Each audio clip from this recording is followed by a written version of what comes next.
Hey everybody, Joe, Redneck Collector, coming back at you with another video. This is part 2 of the Redneck Grail Collection.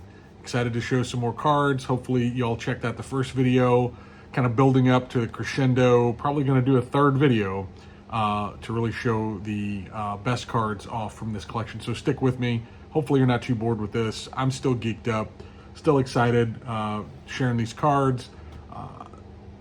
Let's run through some more. And if you haven't watched the first video, this is a collection that I bought recently off eBay. Paid less than $1 a card for these, so even though they're well-loved vintage beauties, I'm happy to have them and couldn't beat the price. So many of these I did not own, and some I did, but still happy to have them. And the older cards, the oldest in the collection is about 1960. And the newest would be like 1981, but the majority was like 61, I would say, to 68 would be the majority of the collection. But the older they are in the collection, the rougher they are. And I'm going to start with the 61s. I love the 61 top set, so I was really excited about adding these, even though they're pretty rough. I don't know if I'll grade these or not, but I do like having them, especially not a set builder, but I like to have Hall of Famers from some of the sets that I really like. So 61 is one that I've been kind of working on here and there. So glad to pick up this well-loved Duke Snider. Most of these cards, especially the 61s, are going to be poor to good, 1 to 2 range on most of them. There's a Big Clue 61. That one's pretty rough. I think it's got a couple ink pen marks on it, maybe. Don Larson, pretty snowed out. I don't know why I'm pointing out all the flaws. These are beautiful 1961 cards. Who cares?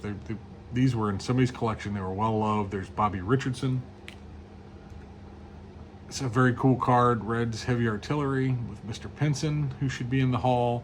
Frank Robinson, who is, and Gus Bell, who is a solid player. Rocky Colavito, 61. Cool looking card. Get into some 62s. I didn't have this card. Very happy to have it. It's pretty rough, but Babe hit 60 from the 1962 set, which is another set that I'm trying to get the Hall of Famers for. Some leaders cards from 62, the Floating Heads, Clemente, Ken Boyer, Pinson, Mr. Unibrow, Wally Moon. This one's got some vintage gum staining on it. It's got Mr. Koufax there. Drysdale, very cool. And this one, for whatever reason, a kid wrote on this, and I think he wrote Juan Marichal. And this is very clearly not Juan Marichal. It's Babe's farewell speech from the 62 set. There's Babe and Mr. Huggins, Miller Huggins. There's Felipe Alou. Rocky Colavito again. Love the 62. Sucker for anything wood border. Colavito's Power from the 62 set. Now, I'm going to do a video about this next set one of these days too, and kind of give you a reason why. Because a lot of people are not huge fans of this set. This is my favorite set of the 60s. There's a good story behind it. So I will tell a good card story one of these days, or at least I think it's good, about why I love this set. But this is the 66. And I needed this card, but it's got some wrinkles. It's fairly well centered, though. It's not a bad Tony Perez second year. Really, really happy to add that to my collection. That's a card that's I hadn't picked up yet. Felipe Alou. I don't believe I had this one either. Sorry about the glare. I did have this one, but never. Can't have too much catfish, especially being a redneck. You know, we love catfish, so you can't have too many catfish in your life. Of course, Cardinals. Tim McCarver, National Treasure, Bob Uecker,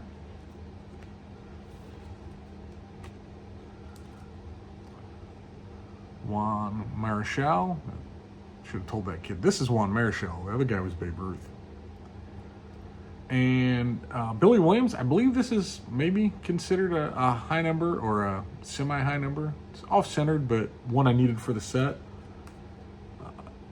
Ron Santo, this one is pretty creased up, but I needed this one as well. So a couple Cubs that I needed for the set. Luis Aparicio, 66. These cards are pretty centered. This one's not. This is another one I needed for the set, though. Top to bottom centering is way off. Side to side is not too bad. I mean, it's miscut. You can see the other card pretty well on it. But Tony Oliva. And then I had all the other Ken Boyers together, but this one I left with the 66s. We got the 66 Ken Boyer with the Mets. That was after he left the Cardinals. Now we'll get into some. This collection had several maybe not runs, but you know, where it had multiples of some players. I love Mr. K-Line, and it's a pretty decent looking 67 K-Line. I didn't have that one. And then the Bengal Belters with Norm Cash. I didn't have this one either, so excited to have that. The 73 K-Line, the only thing that would have made this one better is if it was the Band-Aid error card, but it is not.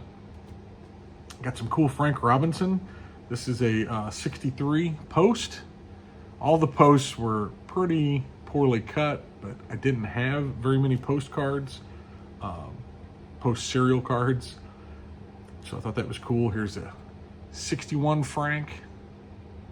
Awesome image. 62 All-Star Frank Robinson.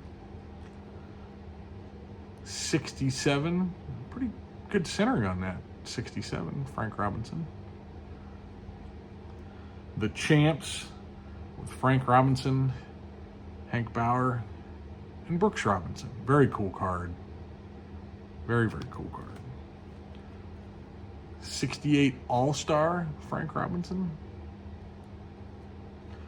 I believe this was the lone Harmon Killebrew in the bunch, but I didn't have the 65, so happy to bring that one on board. This was the lone Fleer card, but I didn't have this one either. Mr. Warren Spahn. That's such a cool image, I think, on this. 63 Fleer. My man, Yogi Berra, only card in the collection. Could have used some more Yogi, but I didn't have this one. Pretty poorly cut like the other post serial, but another 63 post. Yogi Berra. This one's really rough cut, but 62 post. Brooks Robinson. 61 post. Brooks Robinson. Got a 68 Brooks Robinson.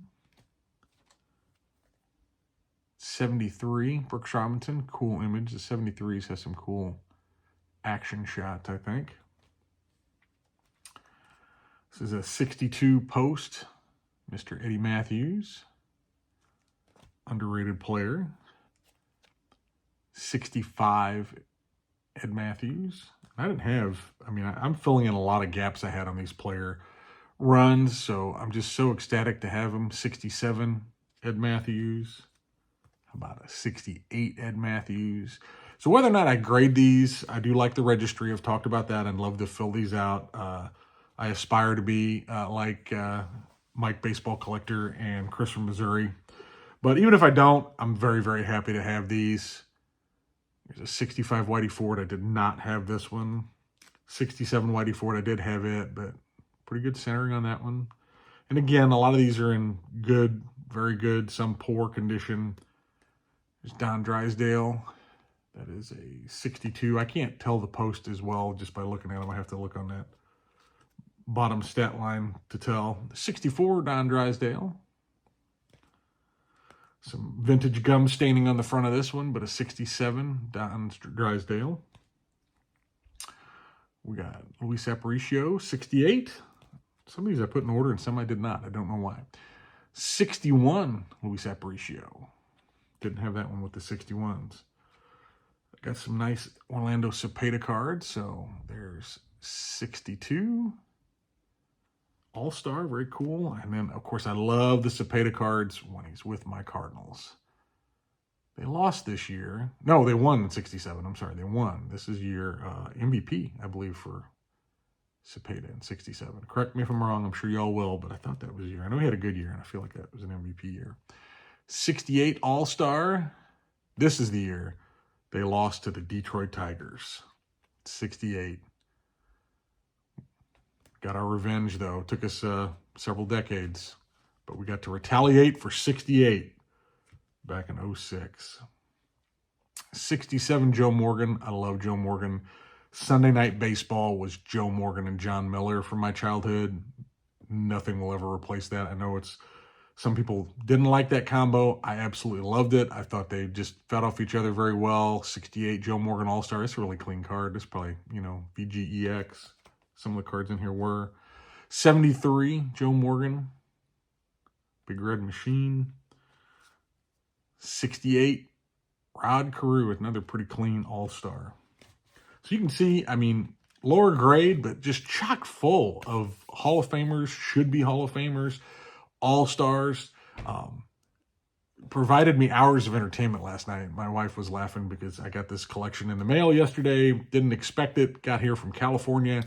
Bought it on Friday. Showed up Monday night. Today's Tuesday. Luckily, I'm on vacation this week. It's too hot to deer hunt, so I'm down in the basement playing with baseball cards, as my wife would say. Making these videos. So this is part 2 of the Redneck Grail Collection. So ecstatic to have it. If you can't tell, I'm, grown man in the basement, middle of the day, playing with baseball cards. But I'm happy. And I got one more video. The cream of the crop will be in the next video. So stay tuned for that. Trying to break this up so it's not a 45-minute long video. So I will get that one. I can't tell, I'm wearing the same outfit. I filmed the other one, probably filmed the third one, but I'll kind of slow roll them out probably over the rest of this week so y'all can see what it was all in this. But love to hear your thoughts down in the comments. How did I do for less than $1 a card, adding all this vintage goodness to my collection? Man, it's awesome. So again, Redneck Grail Collection, part 2. Be on the lookout for part 3 here soon. Thank you very much. And remember, keep it a little redneck. Till next time, see ya.